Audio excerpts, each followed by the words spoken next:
Vitamin D has gotten a lot of attention lately. We recognized many years ago that vitamin D comes from sunlight hitting the skin, and the skin converts the sunlight into an active vitamin D. Now, originally we thought, okay, vitamin D helps to absorb calcium, and it's important so that people don't get osteoporosis. Now we are beginning to appreciate that vitamin D has a million other things going on. It's a very active hormone in the body, and it's responsible for growth of cells throughout the body. So now we appreciate that vitamin D deficiencies can lead to prostate cancer, colon cancer, probably lung cancer, multiple sclerosis. All sorts of autoimmune diseases can be made worse when there's low vitamin D. There are just a number of things, including cardiovascular effects, blood pressure, heart disease. So we now are beginning to take a totally different look at vitamin D.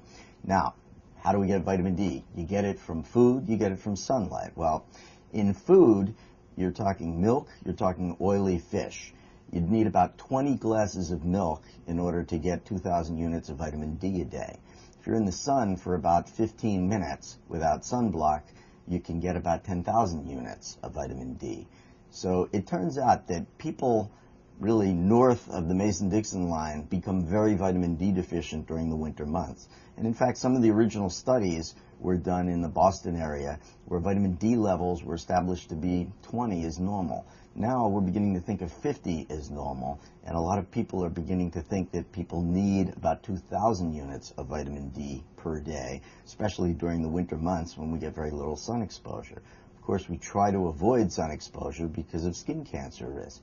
So most people now really have to start thinking about taking vitamin D, and specifically vitamin D3 supplements. And I would say that 1,000 units of vitamin D3 is safe for virtually everyone, and probably 2,000. Many serious researchers are beginning to come up with 2,000 as the legitimate number for adults.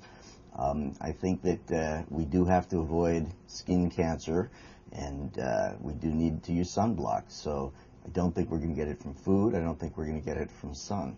So I think vitamin D3 is becoming a very important issue, and we can monitor it in the bloodstream and actually see where the levels are.